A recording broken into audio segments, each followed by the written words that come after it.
pleased to have here on the Rich Eisen Show, John Thompson Sr. How are you, Coach? I'm good, Rich. I'm fine. Thank you. Let's start with tonight's game first.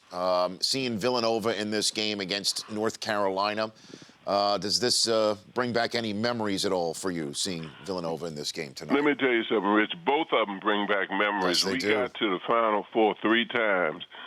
Carolina beat us one time in the final game, and Villanova beat us the other time. So I'm wishing both of them bad luck. Yeah, I know. You're probably looking at what's going on. So how about tonight's matchup? How do you see it going down? Well, you know, and it's very interesting. And looking at it on the surface, I would say that Carolina's going to win and win decisively. But based on how Villanova has played cohesively and together defensively, you know, it leaves a little bit of concern on my part in what I'm thinking about that. But really, when you look at Carolina's team, its length, its ability, and they play very well together, you would think that they could overpower anybody in the field. But Villanova has played so well that I'm just not certain of that. Yeah, I mean, how much do you count for momentum at this point in time? Or does that all sort of go out the window when it's two teams going at it and 40 minutes on the clock? No, I think momentum means a lot at this point because the confidence level has built up. In the beginning, everybody's a little stage fright when you get on this stage and all the things that are going on. But as you've gotten to the Final Four, you know, guys realize that they weren't voted into this position they played. So they both feel psychologically as if they're playing well, but momentum does play into it, and everybody seems to be excited and surprised about Villanova. So, yeah, and I think it's because, Coach, the Big East has been completely overlooked, and certainly from the days where you were coaching there when Louis Carnesecca had the towel over his shoulder and Raleigh Massimino, et cetera, that's a completely different era and completely different conference now, and I think people overlook Villanova because of what the Big East has turned into. Would you agree with that assessment? No, I definitely would, Richie. I think you hit on a hell of a point because all the Big East guys, when I talk to them or bump into them, including my son, say, how about the Big East now? You know, because people talk about it as if because those schools left, and it was significant that they left, that the curtain had closed and we put the lights out. But Villanova coming up and playing the way they've been playing definitely has given a sense of pride to everybody else. What was it like coaching in that era of the Big East? Well, it was great. You know, you hit it on the head again in terms of the personalities.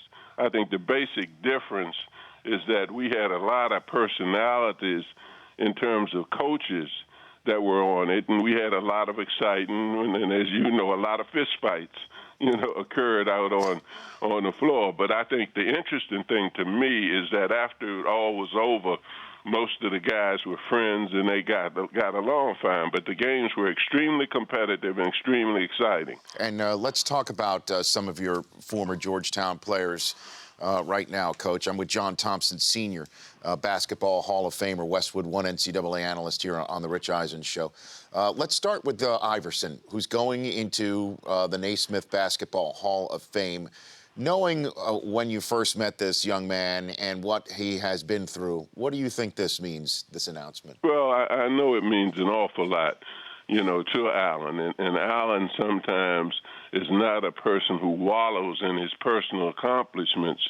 But, you know, for somebody his size and the experiences which he's encountered in life, you know, I think it's an extraordinary thing for him to put himself in a position where he's getting one of the highest honors in his profession. And guys who have played against him respect his competitiveness and his ability. So if it doesn't mean much to him, he's got to be numb.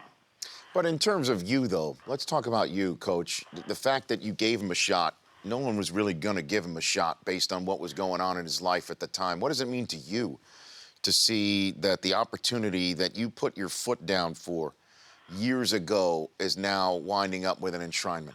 Well, it means a lot. It means a lot, particularly from the coaching competitive standpoint. Somebody told me the other day when I was being interviewed that there hadn't been in the history of college basketball but 4 coaches that had 4 players in the Hall of Fame, and he's the 4th, of mine to go in there. But just in knowing that he took advantage of the opportunity that Georgetown had given him means a lot to me. And certainly Allen sometimes has got to understand that any harm he does to himself. And so many people are influenced by his success, including myself. I'm very proud of him. And how much do you think his life is still on the brink? Well, I don't know to what extent, but I just think that Allen at times is a person who does not concern himself with other people's opinion of him. I think he's a very, very considerate person in a lot of ways. I have a former employee who is a survivor of cancer, and he contacts her and is concerned about her more than any player that I've had at the school. So he does a lot of things that are hidden. Certainly he makes mistakes. We all do.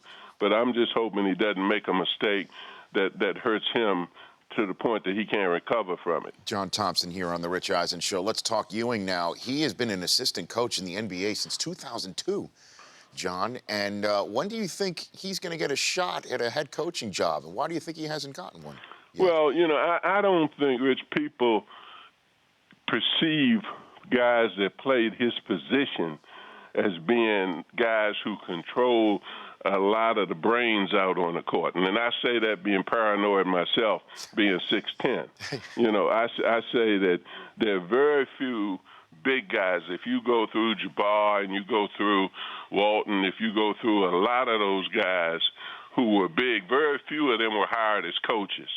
And I've said that to Patrick, that people don't perceive centers as being leaders on the court, and that's ridiculous.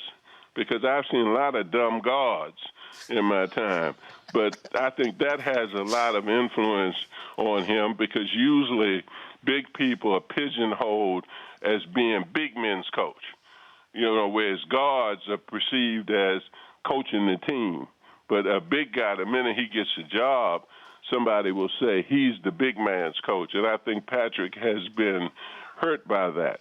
So you think there's a center bias because they're the ones that need the ball fed to them and therefore don't know the full X's and O's of the entire court? Is that what you're saying? Well, absolutely, I feel that way. I used to get the biggest kick, and I told all my friends and even those who played the guard position, I said every time I coached against a guard, I said I wanted to beat his butt because I said I wanted to try to help to erase that stigma that big guys couldn't coach and couldn't conceive of what was going on the entire coach. So I told him I got a certain pleasure out of beating them little guards sometime coaching.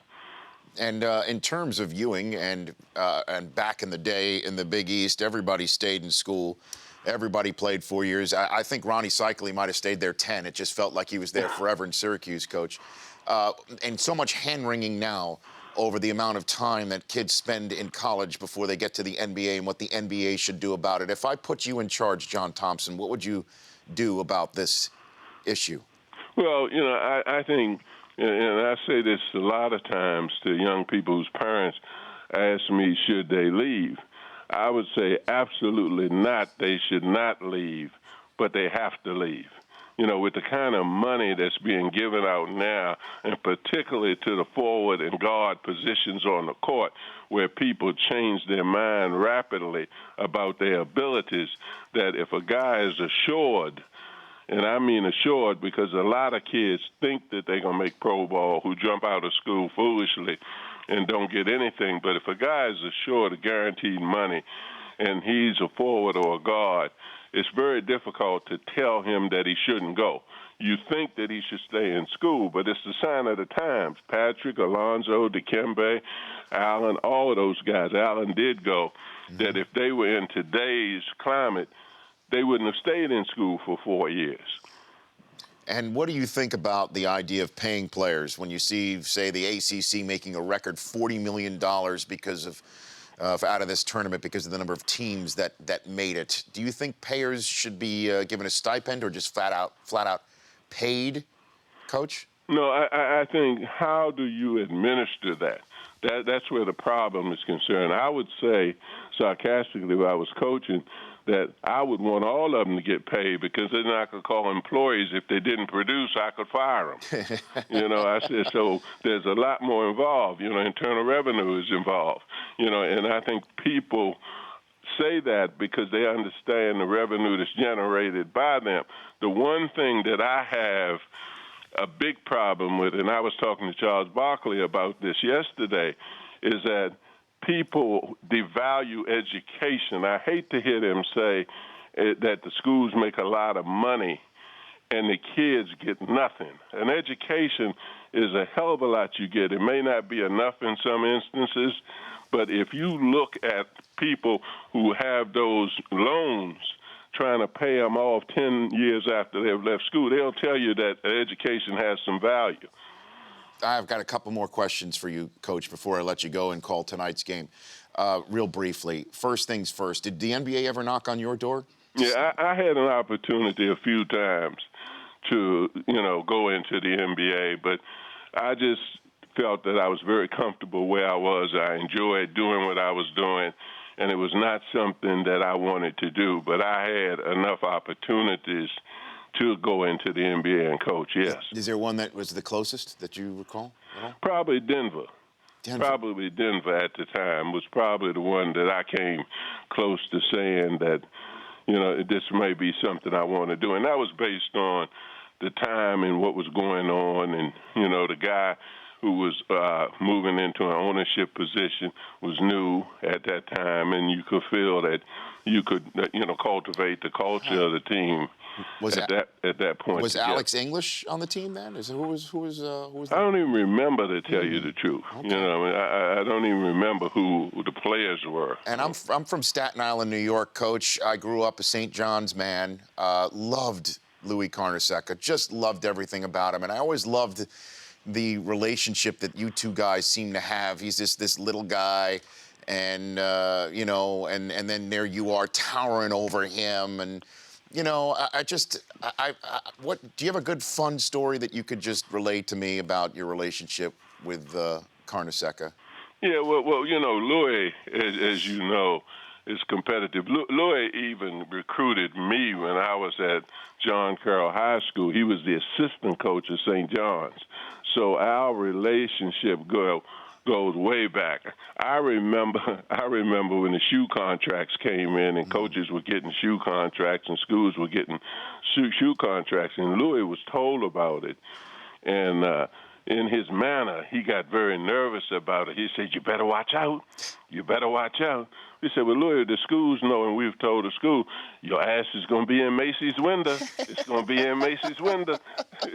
Fantastic. But that's typical Louis. Yeah, and you might see Massimino tonight. I think there's word he might make it tonight. It's possible he does. I saw him last week, and we talked, and his granddaughter goes to Georgetown, and he and I have a lot of fun with one another. I'm wondering why the hell he's still coaching. I told him, but he told me the other day, he said, "I won 30 games. I said, "Good." It doesn't bother me one bit not being able to go through what you've got to go through, and particularly in practice. Coach, I appreciate the time. Thanks so much. I really have been an admirer from afar for many years of you and what you stand for, what you stood for, what you did in Georgetown. I've been a Big East follower since the cradle. So thank you. Thanks for taking the time. I'll see you. Thank you. You bet. That's John Thompson, Hall of Famer. The Rich Eisen Show, weekdays at noon Eastern on Audience.